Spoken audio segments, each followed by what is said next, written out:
Hi, everybody. Welcome back to the channel. My name's Andrew. Very excited today to have with us the one, the only Tim Romer, who I know back in my days back at the state. Tim and I go back probably about 8 years or so, 8 years now. Tim, you've worked on the federal side. You've worked for the state. You're back in the private sector. I'm going to pass it to you to really give a breakdown and kind of a quick introduction of who you are. Oh, thanks. Hey, great to be with you today. And I love seeing where your career is going. And I know it's going to be a topic of conversation today, but we need more people like you in cybersecurity and your type of success specifically, and the great team player you are. And even the purpose of you having this podcast, because it's about spreading the word. Nobody has all the answers, right? And I'll talk a little bit about my background, but by no means does a good resume which I do have that going for me. Does not mean I have all the answers. I'm just an Arizona guy, born and raised in the great state of Arizona. And I got fortunate. I got sort of recruited by the CIA, and not the Culinary Institute of America. I mean, some cooking skills could come in handy these days in my adult life, but no, real CIA, and got recruited shortly after 9/11. I had a drive to go fight the war on terrorism, and got engaged in a phenomenal student trainee co-op internship out of Langley. I did that. I completed that program, converted to full-time staff, went to work for the agency full-time, and put in 10 years total at the agency, mostly out of headquarters. But I did have the great opportunity to serve 2 years in the White House Situation Room from 2012 to 2014, staffing the sit room there as a nonpartisan CIA detailee. So if anybody's listening and they're like, man, what was going on in the world from 2012 to 2014, I can tell you because it is ingrained in my memory. Serious civil war, and Bashar al-Assad using chemical weapons on his own people was very tragic. A lot of interesting national security experiences there. Cybersecurity attacks on the rise from nation states against, American banks and things like that. Russia's invasion of Crimea. So anyway, a long, diverse area of issues. And then after about 10 years at CIA, I wanted to move back to Arizona. I moved back to Arizona to work for Governor Ducey. He gave me a great opportunity to move home. I worked my way up through the 8 years of Ducey administration, moving up from a Deputy Director of Homeland Security to a state CISO to the Director of Homeland Security. And then I joined the private sector about 2 years ago. So I have 18 years of government experience, 10 on the federal side, 8 on the state side, and now about 2.5 experience in the private sector. And I'm very blessed and fortunate to be the CEO of GMI, Global Market Innovators, out of Scottsdale, Arizona. We are a secure technology solutions company. So great to be with you here today, and look forward to more fun topics. Well, Tim, thank you so much for the kind words. It's usually my job to be the one brown-nosing to my guests for coming on the channel. So really appreciate that. Sorry to interrupt. You are the first person to host the podcast after hours. And then we had the great idea to have a nice walkback. Excellent timing. Yes, exactly. And so for all of, the great colleagues that I work with, don't worry, this is well past 7 o'clock at night. Andy has given me the opportunity to have a cocktail with him. So if you see me doing this, don't think it's not something going on in the middle of the day. This is Breaking into Cyber, the After Hours edition. Cocktails are welcome. So am I your first guest to actually have a cocktail with you? You actually are, So funny enough. Okay. So that might have to be a new thing I say, like, hey, be free and welcome to have a beverage if you want to come on the channel. So, I love it. But so excited to have you on the channel, Tim. And we work together so well, and the amount of experience I was able to get when Adam and Ryan pulled me onto your guys' team, and the tremendous amount of amazing leadership that you gave the state while I was there before Ryan got to fill into the shoes of where he is now our CISO, was phenomenal. And as always, as I told Adam and Ryan when they came on the channel, just huge thank you for giving me my chance back in the day to break into cyber.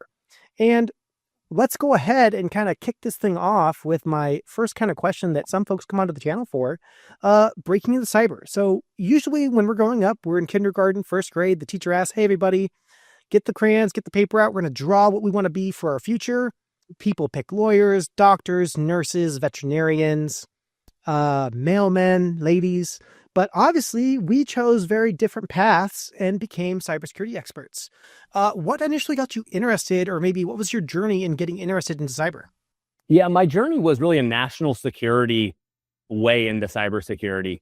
And it's really simple. the first time I was ever exposed to cybersecurity, I viewed it and really exposed. I was really fortunate in my career. So I was doing a presidential update in the National Security Council to the National Security Advisor to the president in about 2012 on a cyber issue. And I remember thinking, cybersecurity is not cybersecurity, it's cyber terrorism. When I went into my career, I wanted to combat terrorism. And then what I saw is that what is happening with the intent of those cyber attacks, that is truly cyber terrorism. It's economic terrorism when a nation state comes after our global banks and things like that. That's what drew me in, because I saw that you could be attacked by anyone at any given moment, anywhere around the world. And I said, enough trying to fight, a war on terrorism, that's physical terrorism somewhere, going after a bad guy in a cave somewhere around the world. We're going to fight them abroad, so we don't have to fight them at home. But guess what? If they're online, they can fight us here at home from anywhere in the world. That's what drew me in. And that's so crazy, because kind of a similar, obviously you went federal and coming from law enforcement. When I made my pivot, I very much saw very similarities of my law enforcement time, working cases, solving crimes. Sounds all Scooby-Dooish when I say it that way. But like creating those cases and doing that casework, my victim was the city of Phoenix, any victim that lived in that city or entity that was hurt or that a bad guy did harm to. When you look at the cybersecurity world of it, whether it's state, federal, local, hacktivists, whatever site gets defaced, threat actors are ransomwaring small mom and pop businesses or large financial institutions, that's a crime. And as I mentioned before, once you have your state threat actors now conducting these activities, you're now looking at terrorism. And I know there's been conflicts in sense of like, okay, well, what's considered acts of war when it comes to cyber? And honestly, you might have the perfect person to maybe ask that kind of question when it comes to, obviously, we've seen from attacks from Russia doing their initial push into Ukraine, causing huge ransomware blackouts with satellites and the infrastructure when they did their initial push. We have attacks that have happened within Crimea. What are your thoughts, I guess, on those big, broad pictures? But then also even like the small mom and pop shops that you have these APTs and other threat actors conducting ransomwares on hospitals, banks. Big question, I know, and we can wrap that up if you want to. That's truly life and death. It is, from the examples you just gave. Also, when you go after, even if it's a small mom and pop, a small business in the United States, you force them out of business, or you go after a large organization, that is economic warfare. You are targeting companies and pushing them out of business, which directly affects the U.S. economy. I mean, I do think these are acts of war. I really do. But I got to really quickly say for the listeners out there, and based on my experience, what you just mentioned, I'm just going to go down that tangent. Like, what really keeps me up at night right now from a technology perspective, from a national security perspective, the next generation of issues that we're going to need to be worried about is going to be drone attacks. We're seeing that right now. We started seeing that in the Middle East a bunch, and then it came over to the Russia-Crimea, Russia-Ukraine, really specifically war.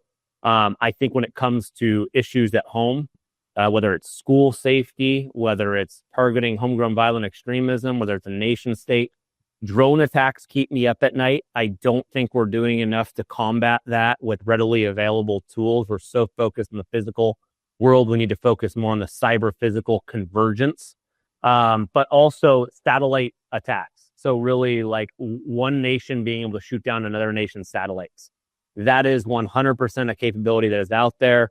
Really scary. We need to start thinking about that and understanding that a little bit. But I mean, shoot, that stuff will make you, need a drink. Oh, speaking of, that's going to be, yes. Yeah. Every time I say something scary, we take a drink. I like that. All right. Rule has been established. But so Tim, across your journey into cybersecurity, you've sat in so many different roles. And I think another great question I have, and this is going to be kind of like a tiered question, because obviously you've hired at so many different levels across the spectrum, probably for your time at the state, your time at GMI. When it comes to entry level, mid-level, and then probably even promoting to that mid-level management for your employees or folks you worked with, to you, what looks good and what's a good resume or a good candidate look like when it comes to maybe that entry-level senior graduating out of college with projects and certificates that they can speak to on that resume to strengthen it? Also, though, to our mid-senior level folks here that are listening on this channel that have aspirations to be a CEO, a director, a CISO, what kind of would be that spectrum from entry-level to becoming that CEO of a company? That's a great question. Most of all, I'm glad you're asking it, and I hope people find value in this because this is where I truly think like I've been really fortunate in my career, and I want to give back as much as possible, and I want other people to learn from it. It's real world experience. So what I mean by that, whether you just asked a great question, so whether it's entry level, mid level, or senior level, we need to find people that have the experience having done it. We don't care as much. And I say we, I don't mean, we GMI, I mean like in the totality of the circumstance, the greater we, like what we're looking for people with real world experience who can articulate that experience into meaningful action.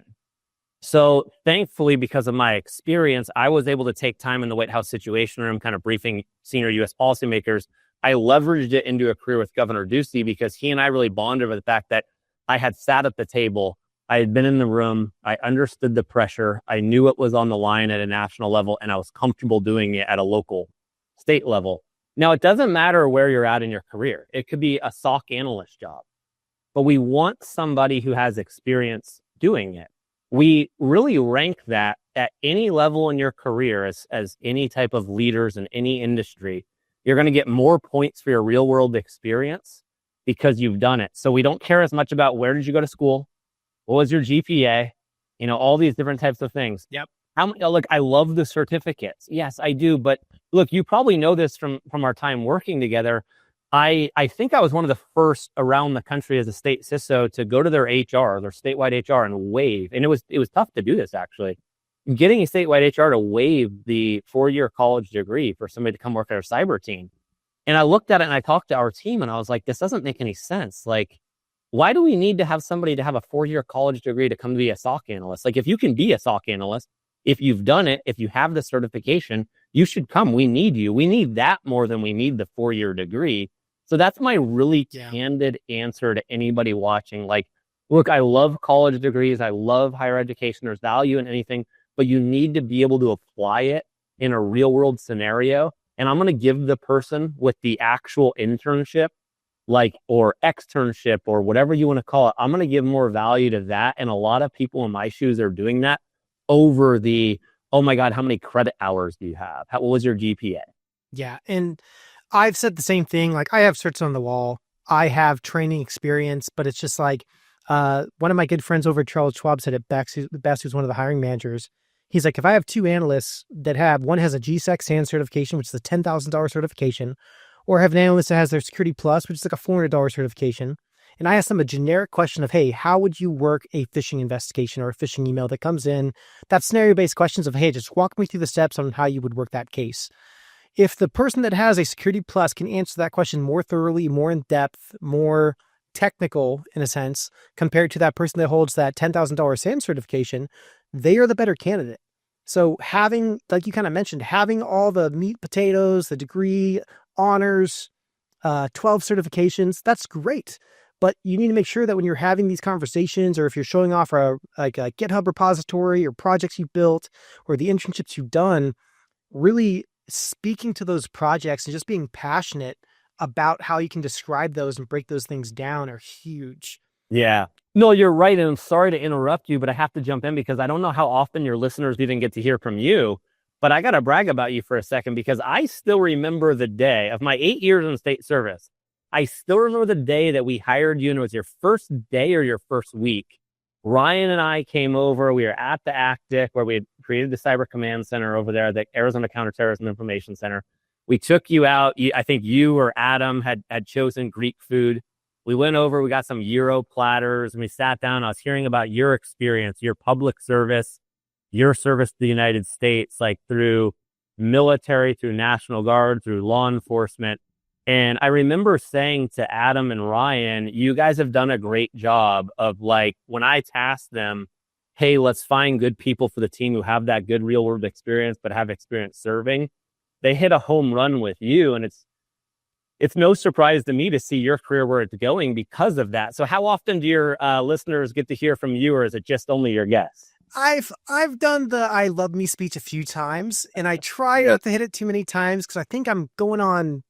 I've done a few of these talks now, and it's funny because, like, people know my background. Like, I'm open that I used to be a police officer. I serve in the military. I still serve, And Thank you for your service, by the way. thanks, Tim. I appreciate it. And I mean, the military in a sense and the state obviously were my big pivots. And I always joke that I'm not a recruiter for the Army, however, or the military. The military is a great way, and even going into the federal side for CIA, FBI, all the other three-letter agencies, like even back in college and getting into those like junior like internships or externships they have during the summers. Those are great ways to bridge into getting into cyber.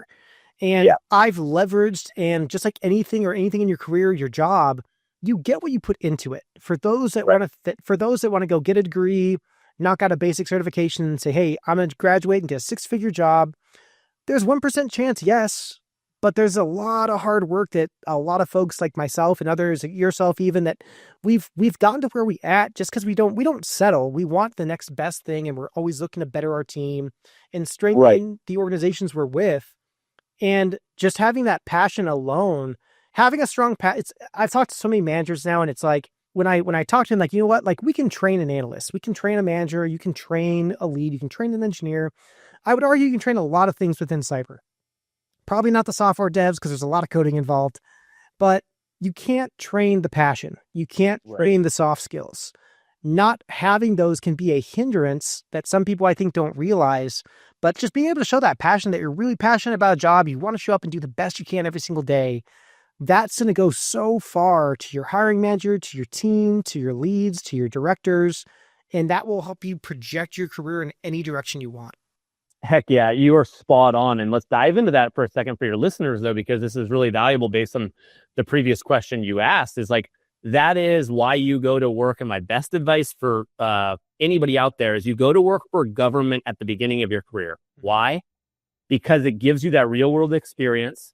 Government can't recruit, retain, and pay the talent all the way through your career. So at the early on in your career, you get a lot of responsibility. You get a lot of experience. You grow your career. It's phenomenal. It's great for everybody. That's the way the talent pipeline is supposed to work. Yes. Have a good internship program, move into full-time. You're going to be a SOC analyst. You're going to be a SOC manager. Before you know it, you're like, I work in government. I'm passionate about this. I care about my community. I care about protecting our data. I had no idea I was going to be doing this. And then guess what? People like you, they get offers in the private sector. They're like, hey, we recognize your talent. We see it. That should be the model for success. And that's really what I want people to understand is it's okay. It's okay when somebody gets a promotion from the public sector to the private sector. It's not a bad thing. When we were in the public sector, we were supposed to be preparing for that. We were preparing people that like, hey, the public sector is going to prepare you for that. That's the way workforce development and the talent pipeline should work. But a quick funny thing about this. So you just gave the example. I've heard from this. I've heard from, people coming out of college that sometimes you can get with the right circumstances, you get six figures, like you said, the 1% or whatever. But there are some people coming out of college getting six figures in the industry. Do you know, based on my career, how long it took me to get to a six-figure salary? Do you want to guess? I'm going to say, just because CIA probably pays decent, but I would take a wild swing and say at least 8 to 10 years. Yeah. So you're spot on. About that time in the White House situation, or about 10 years in, with overtime, differentials, the holiday, exactly. I got over six figures when I was in the White House, but that wasn't a true six figures because it was like, oh my God, you were working Thanksgiving, you were working all that stuff. My first real six-figure salary was 15 years into my career. So I told some of our younger generation, I just, being really truthful here, a lot of people who say, oh, well, I want to make X amount of dollars. And I always look at them and I'm like, you're thinking about this as far as tomorrow, but what about 30 years from now? How do you build the right career? How do you give back to the community? It took me 15 years. I mean, when I was a deputy director of the Arizona Department of Homeland Security, I didn't even make six figures. I only got to that point when I became a state CISO, is when I got over six figures. And I just want our listeners out there to understand that was a really good decision, because when I first got my top secret clearance, I got recruited by some defense contractors, and they were like, hey, we'll give you a 20% raise. I think they were going to give me a $20,000 signing bonus, which was $1 zillion when you're in your early 20s. You're like, I can't afford rent in Washington, D.C. This sounds like $1 million. Man. Yes. Sounds like $1 million, right? And thankfully, something encouraged me. It was actually family. was good advice from family that said, time out. Your heart's not in this. Don't do this. You're going to regret it. Like, you love working at CIA. Don't do this. And I didn't. And it was the smartest decision I ever made. So for anybody out there that's listening, you got to think long term. Think about your value in what your current experience and real world experience does to you long term. That's going to give you the most meaning in your career. And when you have the most meaning, you will apply yourself the most. You'll be the most successful, and it will lead to the longest term gains. And I actually think you are the best example. You put in all that cop, military, state of Arizona. Now you're in the private sector. Now you have the ability. You can host podcasts. You can, have other areas of income. You can do things in the private sector. You're actually a really good example for listeners as far as like how to do it right in a way that provides for your family. No, and I appreciate that, Tim. And it's so funny because it's like when I left the state, I felt so bad, man. I don't know if you know the full story. It was on our Christmas Eve party. Adam had just given me our Christmas cards with like hey man, so excited to have you on the team. Can't wait for the next year. Merry Christmas. I'm like, oh, you might want this card back. And, but I'll say this, I had a great talk with Adam, and him being a great manager, like any manager should do when this question and conversation gets brought up. Just like you mentioned before, he was so adamant. He's like, you know what, man, like that's I was moving over to Wells Fargo. He's like, hey man, that's such a good move for your family. Like that makes me feel great as a manager. Cause I've made a fantastic engineer at the time that you've only been here. I was only at the state for 9 months, and I made my pivot over to the private sector. Before you were there for longer, you made a big impact in 9 months then. I worked hard, and like it's and as I mentioned before, that the advice I give to anybody when you get into a place, just put your nose down, put in the hours, and just be the best candidate, and once you get hired, be the best employee. I loved what I got to do. I got to work with K through 12. I got to be there for the elections. I was there right before the Super Bowl hit. So we're getting to talk to a bunch of, I think it was the year the Steelers came. I think it was Cardinals versus Steelers, which we should have won, but we didn't. But it was such a fantastic, I learned so much in just getting to talk to everybody and grow as much as I did. When I got when I got headhunted by Wells, they're like, dude, you're a rock star. You're exactly what we need. And I'm like, man, this is all thanks to the state this is one thing I always I try to tell hiring managers and other companies right now that are looking for those they'll say entry level, but it's like 3 to 5 years experience. Yeah. Give those folks a shot that have when you look at their resumes and you see, man, they don't have the years of experience, but they really just give those people a shot and interview them. Cause just like myself, I was given that chance, and look at me now, mom, like here I am. It's like, so it's, I challenge managers across, like not to just like go stick to the status quo of like, oh, if they don't have this, they don't have this, they don't have this. Just like you said yourself, which was hard to do, is like, hey, like we're going to nix the degree. We're just going to look for who's been doing this job or who thinks they can do it. Let's interview them, see if they're going to be a great fit for our team, and they're going to co-mingle and work. And it worked for every person that the state hired since then. So I think that's a strong thing that I think some managers in HR, and it's just some HRs that get told, hey, you're going to go create this position. They're relying on AI or ChatGPT or just Googling like, hey, what does it take to be a senior analyst? Yeah, they're going off of, oh, this is an 8 to 10 year experience. They need to have their SSCP and GSEC and GPEN. Yeah, that's scary me. I got to tell you, that scares me when people are relying on like ChatGPT to tell them what a good candidate is. And then you're thinking to yourself, like, I think we've kind of lost our way a little bit. Like we need to take another good hard look in the mirror about like the human factor. So like, I know you said in the intro, like getting into some of the current threats and things like that. So I'm just going to jump to it because like I posted about this on LinkedIn today. I talked with everybody in leadership in our own company over the weekend about this. The latest attack from Scattered Spider on a major U.S. insurance company is another sign of the human factor.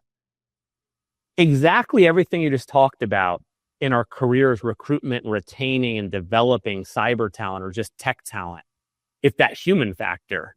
But we're so consumed with buzzwords right now within the industry that we think a buzzword is going to save the day.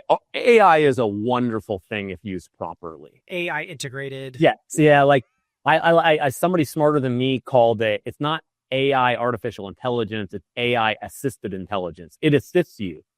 If you're smart enough to know how it can assist you properly, then you will use it well. Yes. One of the smartest things like anybody ever told me, but Scattered Spider, they're not hackers, they're social engineers. They're like the best salesmen and women you could ever have. Are you kidding me? You're the sled team you wish you had. Like, they get on the phone with somebody after having researched them on LinkedIn, and the next thing you know, they have admin rights. Like, I'm not trying to make light of this. This is incredibly serious, and we actually need to invest more in our organizations in cyber awareness training. It will give you the best ROI of any other tool that you do. It is the cheapest tool that you will buy is your cybersecurity awareness. But guess what? You shouldn't just be buying a cybersecurity awareness tool to like, oh, this is the status quo. It's 45-minute once a year. That's not good enough. We need to evolve as an industry. We need to be more dynamic. We need to be more engaging. It needs to be so much more than that quiz once a year. We need to be phishing training at the highest difficulty levels on a regular basis. You kind of need to take the gloves off. We need better tools. We need more engagement. We need to have a little bit more fun, actually, to be completely honest, because I know it's a stressful topic. Yeah. We have a little bit more fun in the process. But Scattered Spider is basically getting human beings to make their own vulnerabilities exposed and taking down systems for ransom. And guess what? If it comes to a point where a nation state comes after us, like Iran and others are really doing, you know what they're not concerned with is making money. It's not about ransomware. It's not saying, hey, give us, Bitcoin, we'll give you your, they're going to burn the place to the ground. What happens when, and I don't feel bad about talking about this because I think we need more truth in the industry. Yeah. What scares me the most about my career is when paying a ransom is no longer part of your strategy, because it shouldn't be. And somebody breaks into critical infrastructure, including hospitals, your financial institutions, your electrical companies, water companies, anything else. And they're not concerned with locking you out. They're just going to use malware for malicious, means and burn it to the ground. That is where we need a huge wake-up call as an industry. Yeah, and we living off the land, just getting those back doors into your organization systems. Yeah, then just kind of causing chaos is ideally just the intent. It's not that they're like, oh, we're gonna ransom this place out or close it down. Like, no, they're just gonna cause utter and complete chaos inside the systems. We talk about this when we do a tabletop exercise. I always tell companies the smartest thing you could do is hire a company like us, do some penetration testing, do some tabletop exercises, do some assessments. Just let us find the bad stuff before a bad guy finds it. It's actually not that expensive. And an ounce of prevention is worth a pound of cure. Yeah. Those are the things you have to uncover. That is the highest value that anybody can add is doing that. And it doesn't matter who you hire to do it, but you need to hire somebody to do it. No, 100%. And Tim, you kind of mentioned it before. Like you've done talks on state networks, on the federal networks, even border security, election security when you're back at the state as well. When you get asked, and like even like a talk simple as this though, but when you get asked to have those conversations, is you ever kind of get like do you get nervous? Well, I didn't know you were going to ask that question that way. That actually kind of caught me off guard. A little bit. I had somebody really important to me in my life as a mentor that told me a long time ago that if you don't get a little bit nervous, then maybe you need to find a new career. It's like playing sports. If you didn't get nervous, had coaches tell me, do you care enough? Do you really care? Now, granted, part of this is I had been in enough situations with gotcha questions. I'll tell you a quick funny story that, I say it's funny. It's funny now. It wasn't funny at the time. But when I was the director of the Arizona Department of Homeland Security, I went into 3TV here in Arizona to give an important interview live on air at 6 a.m., which meant I was there at like 5:30 in the morning. And I'm going live on air. And right before we kind of got this update that, hey, one of our border containers for border security had been tipped over in the middle of the night. And they're going to ask me about it. How in the world did this happen? And I'm like, oh my God. So I'm on the phone. I'm looking into it, trying to figure out. And so, boom, I go in. You talk about getting nervous. Again, getting a little nervous is good. It means you care for anything in life. I tell that to everybody. Now that I don't have to deal with being in public office, when I go out and I did this, I was really fortunate. 3TV had me in a couple weeks ago, 6 a.m. live in studio. I think I'm there about 5:30, 5:45 in the morning. And one of the anchors asked me right before we went live, was like, hey, haven't seen you in a little while. You nervous? And I was like, well, not really, because I'm not the director of Homeland Security. And he was like, you guys are going to ask me about something that happened overnight. I already know what you're going to ask me about Iran. What's the consequences of the state of Arizona? He's like, oh yeah, that's probably it for today. So that's the most honest answer. Cause I think if you do this for the right reasons, if you join a podcast, if you're doing this stuff after hours and everything, you're doing it. You want somebody to learn something from your experience, right? From your experience, from my experience. I will tell you that is the most honest way I can put it. And that's why real world experience is so valuable. But I tell people this all the time. You didn't have to be an analyst in the White House Situation Room to be good at public speaking. Mm-hmm. So what I've told, and actually a really amazing woman that worked for us at the state of Arizona, and she became, I don't know if she wants me using her name. So I'll just say she's become a CISO around the country. But she actually came to me at one point when I was the CISO, and she said, hey, you're really good at public speaking. Can you give me some advice? And I said, yeah, you know what I would do is I would find ways to practice it. She said, well, I don't know. Like, are you going to make me present in front of the team? I said, no. Like, go take a public speaking class, like really, but a real one. Like, go do a Toastmasters on your lunch break. Yep. Yeah, go. And she enrolled in a community college public speaking course for a semester. She did some other things in addition to it. She got so good. She became a CISO. She's amazing. But that is a great example of somebody who wanted to raise a skill set because she was already so technical. She was already so good, but wanted to raise one skill set. And I tell them, but you didn't need to be, I don't care who you're briefing. It doesn't have to be the president, the governor. Just go present to anybody. I joked with somebody. I was like, go do open mic night. Go do anything where you have a camera in front of you and a microphone. I promise you, it's like repetition. They always said, good negotiators didn't learn how to negotiate. It just means they understand their position. They understand their material better than the other person. That's what makes a good negotiator. Public speaking is the same thing. No, that's awesome. And I guess I have three questions that stemmed from that, because it's just like imposter syndrome is such a real thing for a lot of folks in cybersecurity. I would argue with the level you're at, like you probably had so much, like you said, life experience, good and bad events, IR response, just big decisions you've had to make, which make you an outstanding leader, Tim. But that OODA loop and that consideration of like, man, am I good enough? Am I doing enough? I think, like you said, on the money, like one, practice makes perfect. And the experience on when it comes, like you said, like just getting that real world experience. So like building out your own repository, building out your own home lab, building out GitHubs, going into all the different types of training platforms, try Hack Me, Hack the Box, Splunk, Elastic, Chronicle. You name a tool you want to learn, just get better at. Usually some places have free training or courses you can go get into to refine those skills. And I mean, honestly, as you mentioned before, like I've talked to folks that have a great colleague of mine that also helped me kind of with mentorship, got me into cyber, has his GED, self-taught himself Golang, Rust, and C++, and eventually went and got his degree. But before that, I mean, he was 20 years old, making six figures as a back-end dev because of all of his self-taught experience. He now holds a TS clearance, a few certifications. He ended up going back and getting a bachelor's degree. But initially, that's not how he started. And so I would challenge everyone across whatever level of education or training or kind of piece of the puzzle they're at in their way of life of wanting to get into cyber. Anyone can do it. It really comes down to the self-determination, time management. Like even myself transitioning from law enforcement to cyber, it was a year-long transition. It came with long nights of putting the kids to bed, putting the wife to bed, then coming down for an extra hour to study a topic, spin up a training class, open up a VM to do some coding. And that self-discipline to study and refine a skill to get better at. It's just like riding a bike.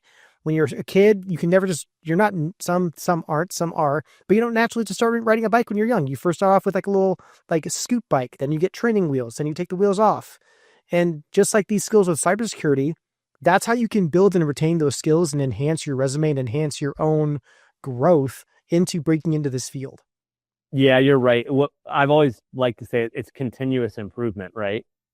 When we really formed a lot of our cybersecurity strategies for the state of Arizona with Governor Ducey's leadership, we used a product called RiskSense at the time, and it put all of their vulnerabilities into a credit score because anybody who didn't understand cybersecurity understood a credit score. It made it really easy for us to talk about cyber vulnerabilities to non-cyber people and talk about the risk. But the one thing it really did to the point of this, it talked about continuous improvement. just because your credit score is like 800 today doesn't mean it's 800 tomorrow. Mm-hmm. So what we were really pushing on state agencies, and the governor was so supportive of this and his team, was you better do whatever you cyber people do, keep that score at 800. And if somebody's at 650, they better get themselves in line. And we would go to them and would say, oh, you haven't deployed our enterprise tools. You remember this? Yep. Oh, Yep, we just 100%. purchased. Well, you haven't deployed it. It's not. You're not scanning through. Oh, scan mode, but you didn't patch it. You didn't. It was like really simple stuff. That's continuous improvement, and it's needed every day. Whether it's in your career, like specifically, you have to continuously improve, or whether it's in your cybersecurity day job. You can't be like, oh my God, we are finally cybersecurity secure, because guess what happens tomorrow? It's Patch Tuesday, and there was just a 0 day over here, and all these other, and the insider threat and anything else. I want to inject and say one thing I remember. I can't remember what organization it was, because at the state we had so many other entities that we monitored and saw those risk scores for.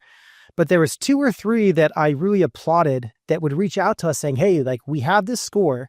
We're kind of having a hard time figuring out how to improve it. We know we need to do these skills, but we're just lacking the skills. Can we jump on a call with you guys? And can you kind of show us some of the best practices? Can you kind of show us what you guys are doing that's working? And to me, that lines up the next kind of great question too, which comes down to mentorship, being a mentor, and then asking for help. Because we don't have all the answers. Even yourself, Tim, is amazing as a CEO you are. I'm sure there's still many people across your team that if you have something that you're stumped on, you're going to ask the person that might be a little bit sharper in that skill to help give you a solution, or kind of, hey, am I on the right track with this? Does this make sense?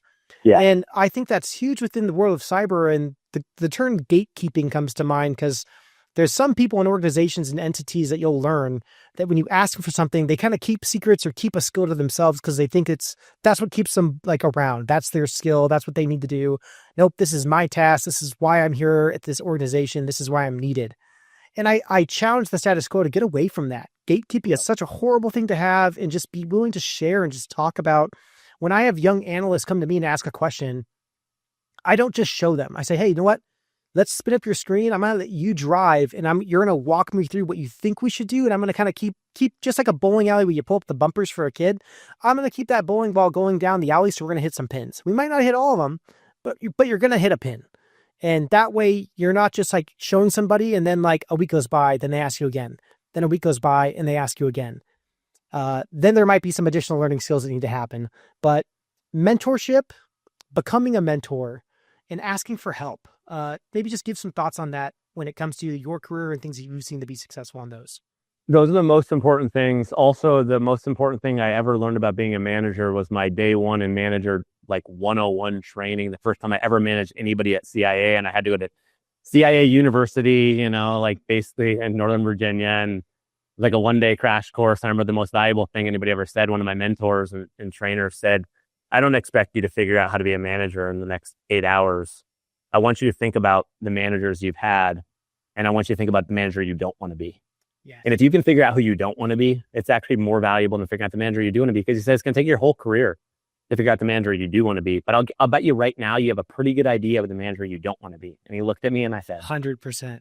yeah, I do that. I have a pretty good idea. And he said, so go with that until you figure it out. Now, Jennifer Pittman-Leeper, who's been on your show, I have so much respect for her. She loves to tell this story, which is 100% a true story. She tells it better than I do, for sure. But the short version of the story is when I first became the CISO of the state of Arizona, I went into a meeting with a highly technical, highly skilled team. And I'm not that. I'm a national security expert. I understand cybersecurity policy, strategy, threat actors very well. And I said, hey guys, if you give me a couple months, I'm going to become more technical. I'm going to learn a little bit more about the 16 different tools we have. And I'm going to figure out them more, but just give me a little bit of time, but I'm here for you in the meantime. I took 1 week. I went back to the next week in the next meeting and I said, audible timeout. I'm changing it. You guys have spent your entire career. I literally had people in that meeting who are like close to retirement who have configured like firewalls for an entire career. And they're seeing me as the new state CISO coming in and be like, if you just give me 6 months, I'm going to figure out how to do your job better than you do. No, it was a totally idiotic comment. And I learned from it and I realized, no, I'm never going to be as good as you all are at your day job. But you know what I'm going to do? I'm going to put you in a better position to do your job. I'm going to try to figure out ways like you tell me what you need from a budget perspective, from a legislative perspective, from a policy perspective. from a leadership perspective. How do I go out? How do I get us what we need collectively as a team? That's what makes a good team, is you have to understand your strengths and your weaknesses. And you have to figure out a way to work those strengths and to make the team better. And also that continuous improvement of improving your weaknesses. But there are certain weaknesses that we all just need to be a little honest with ourselves. Yeah. This is why you hire people like Ryan Murray, like one of the smartest hires ever, because Ryan is so smart and he's so technical. It's like, I like to think it was like a president choosing a vice president, right? Where you're like, oh my God, I don't need somebody who's like me. I need somebody who's way more technical, experience managing a SOC. Like, I have worked in security operations centers for a long time, but I've never managed a SOC from a cybersecurity perspective. That's what makes people like Ryan a great hire. But when it comes to mentors, mentees, the mentorship in general, so valuable. We all need to pay it forward, because some of the best mentors in my life are still with me, and it's still an expanding kind of role that's out there. But they have been really honest with me. And as I got into my role as a CEO in the private sector, one of the most powerful, most impressive people I ever worked for sat down for a cup of coffee with me, and he said, do not try to be somebody you're not. Like, no matter what else you do in this job, don't try to be somebody you're not. Don't, like, you got here for a reason, but don't be somebody you're not. And that's what's so valuable.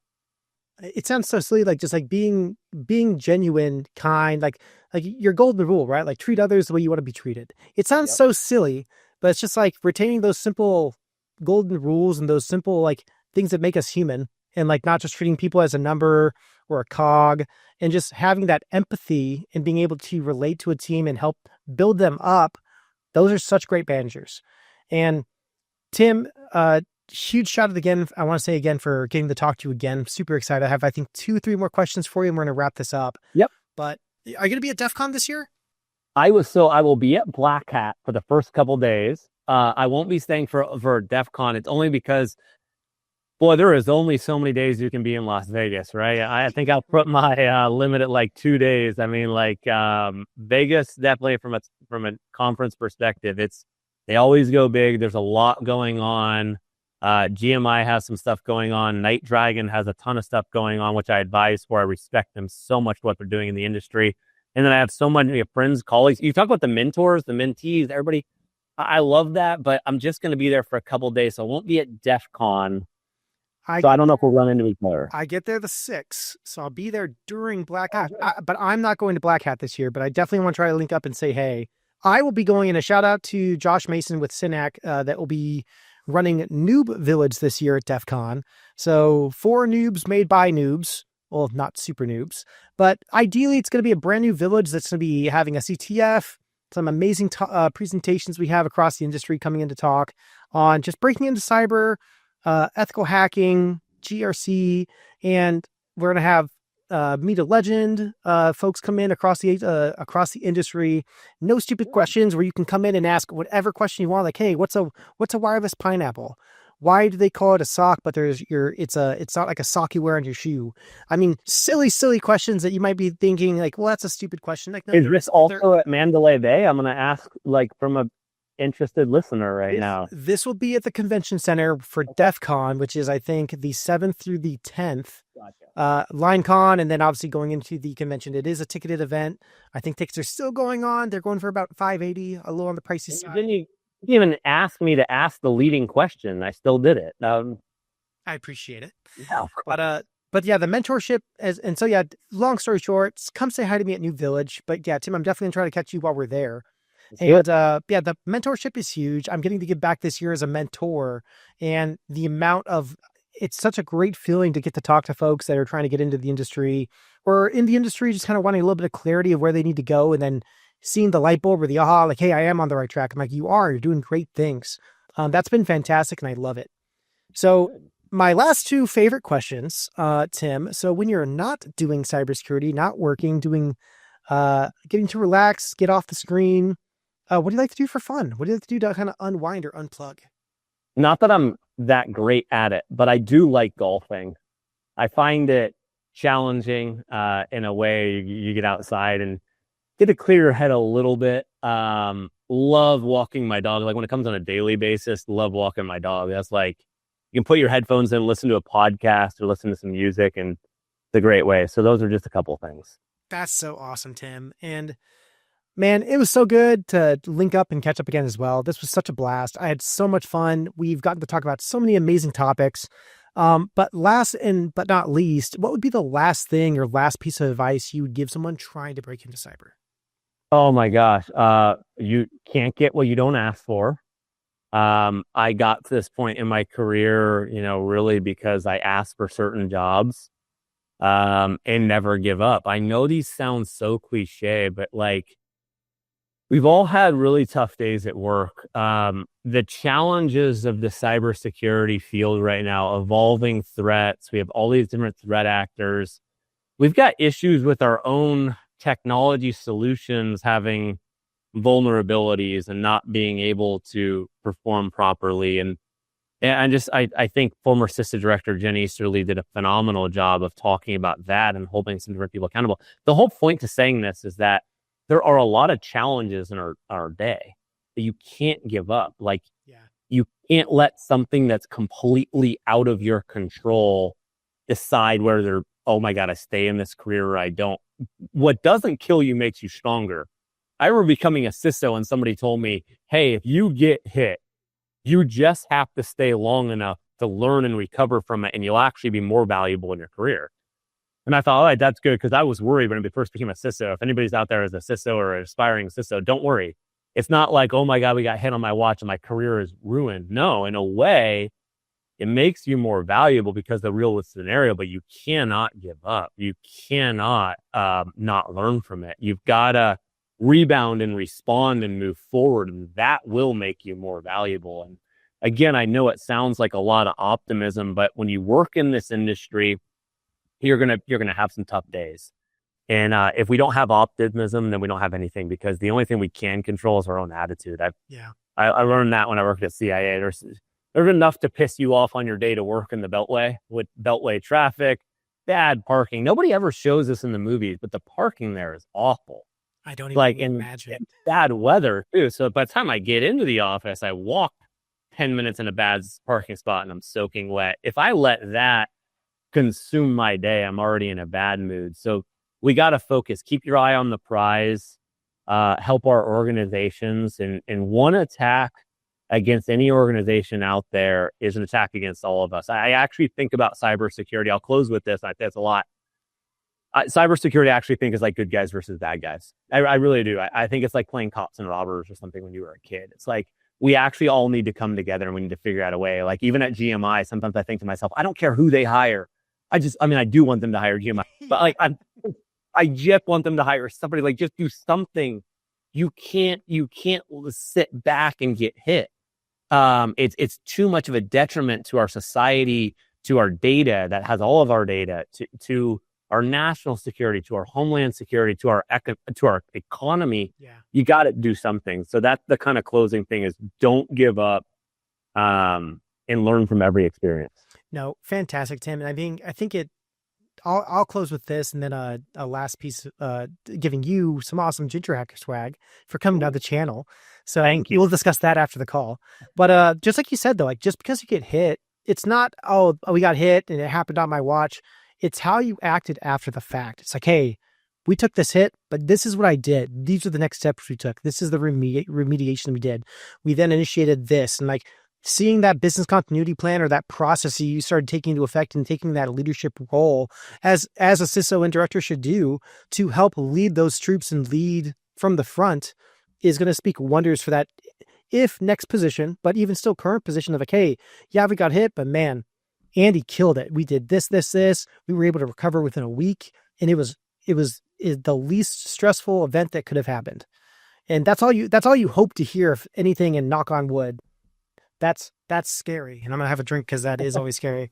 Yeah. Well, I just knocked on wood. I think my dog's probably barking in the background, or she's going to come running. Maybe she'll make an appearance before we leave. But I'm probably the first guest on your show also to have my entire background go completely dark. It went from light to dark, because obviously the setting of the sun, which I actually thought was kind of cool. So I like anybody who's watching and not just listening has realized we really are after hours. We devoted to, giving back to our fellow cybersecurity men and women.